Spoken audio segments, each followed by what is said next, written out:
Saudara-saudari yang terkasih, salam damai dalam Yesus Kristus.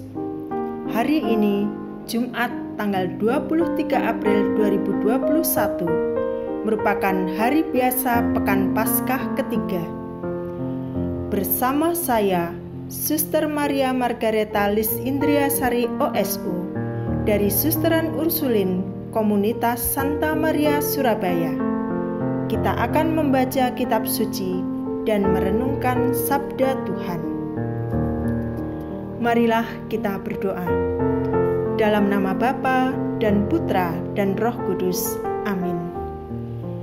Allah Bapa yang Maha Kasih, puji dan syukur kami haturkan kepadamu atas rahmat yang Kau berikan kepada kami. Saat ini kami hendak mendengarkan sabdamu. Bukalah pikiran, telinga, dan hati kami, agar mampu memahami kehendak-Mu melalui sabda yang kami dengarkan dan renungkan ini. Semoga buah-buah renungan dapat kami wujudkan dalam kehidupan sehari-hari dan dapat kami bagikan kepada sesama kami. Doa ini kami haturkan dengan perantaraan Putra-Mu Tuhan kami Yesus Kristus, kini dan sepanjang segala masa. Amin. Bacaan dari Injil Yohanes bab 6 ayat 52 sampai dengan 59. Di rumah ibadat di Kapernaum, orang-orang Yahudi bertengkar antar mereka sendiri dan berkata, "Bagaimana Yesus ini dapat memberikan dagingnya kepada kita untuk dimakan?" Maka kata Yesus kepada mereka, "Aku berkata kepadamu, sesungguhnya, jikalau kamu tidak makan daging Anak Manusia dan minum darahnya, kamu tidak mempunyai hidup di dalam dirimu. Barang siapa makan dagingku dan minum darahku, ia mempunyai hidup yang kekal, dan aku akan membangkitkan dia pada akhir zaman. Sebab dagingku adalah benar-benar makanan, dan darahku adalah benar-benar minuman. Barang siapa makan dagingku dan minum darahku, ia tinggal di dalam aku, dan aku di dalam dia. Sama seperti Bapa yang hidup mengutus aku, dan aku hidup oleh Bapa. Demikian juga, barang siapa memakan aku, akan hidup oleh aku. Akulah roti yang telah turun dari surga, bukan roti seperti yang dimakan nenek moyangmu, dan mereka telah mati. Barang siapa makan roti ini, ia akan hidup selama-lamanya." Semuanya itu dikatakan Yesus di Kapernaum ketika ia mengajar di rumah ibadat. Demikianlah Injil Tuhan. Terpujilah Kristus.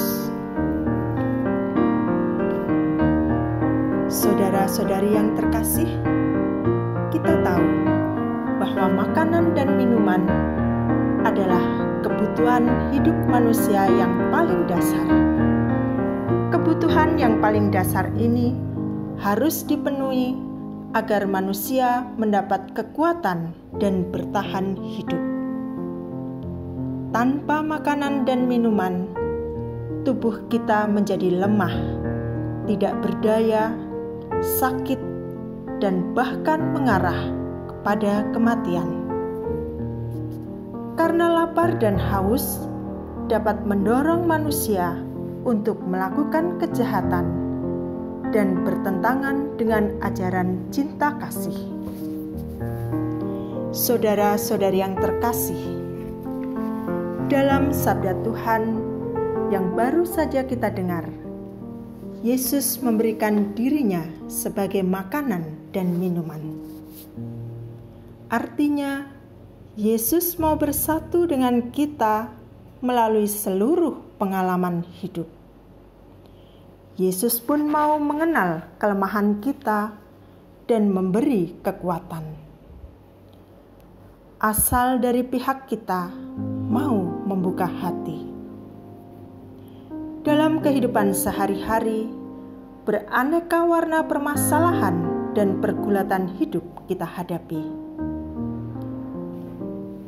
Bahkan dalam menghadapi permasalahan dan pergulatan, kita pernah merasa putus asa karena tidak sanggup untuk menghadapinya. Dalam situasi seperti ini, Yesus mengajak kita untuk dengan rendah hati dan membuka hati untuk menerima Dia. Menerima Yesus sebagai santapan rohani, yaitu makanan dan minuman kita. Hal ini mengingatkan kita pada sakramen Ekaristi. Melalui perayaan Ekaristi, kita mengenangkan pengorbanan dan kematian Yesus.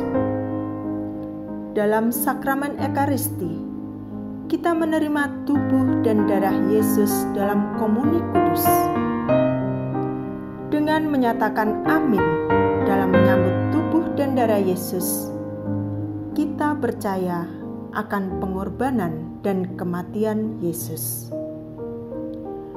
Dengan demikian, pengalaman penderitaan kita pun disatukan dengan pengorbanan dan kematian Yesus, dan akan diubah menjadi kekuatan untuk masuk dalam kehidupan baru. Persatuan kita dengan Yesus menghantar kita untuk sepikir, seperasaan, dan sekehendak dengan Yesus. Saudara-saudari yang terkasih, Yesus tidak menghendaki kita untuk lemah, berjuang sendiri, dan jatuh dalam dosa dengan permasalahan dan pergulatan yang kita hadapi. Yesus mau membantu dan memberikan dirinya untuk kita. Maka dari pihak kita juga mau membuka hati untuk dituntun Yesus dan memberi tempat bagi Yesus untuk bersemayam dalam diri kita.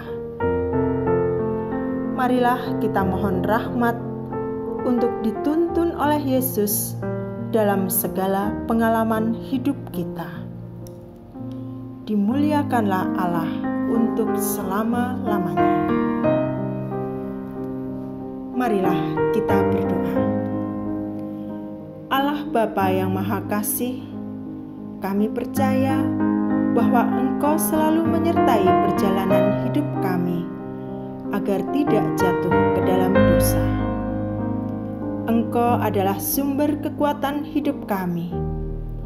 Dikala kami letih lesu, kami mohon daya kekuatan. Dikala kami mengalami sukacita, mampukanlah kami untuk selalu bersyukur. Siramilah kami dengan kekuatan-Mu, dan anugerailah kami dengan embun kasih-Mu, agar kami memahami kehendak-Mu. Doa ini kami haturkan dengan perantaraan Putra-Mu Tuhan kami Yesus Kristus, kini dan sepanjang segala masa. Amin. Semoga Allah yang Maha Kuasa melindungi dan memberkati kita, dalam nama Bapa dan Putra dan Roh Kudus. Amin.